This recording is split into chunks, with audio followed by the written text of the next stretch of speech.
வெக்கம் விட்டு ஆசையில தொட்டு புட்டேன் நெஞ்சுக்குள்ள ஜல்லி கட்டு புடிவாரமானே ஒரு கடிவாரம் போட்டேன் மலை நாட்டு தேனே உன்ன மடி மேல சாச்சேன்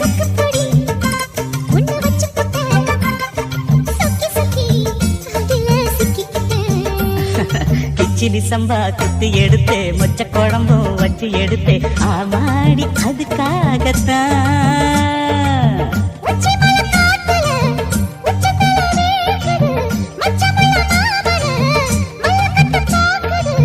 பக்கம் வந்து வரசு பார்க்க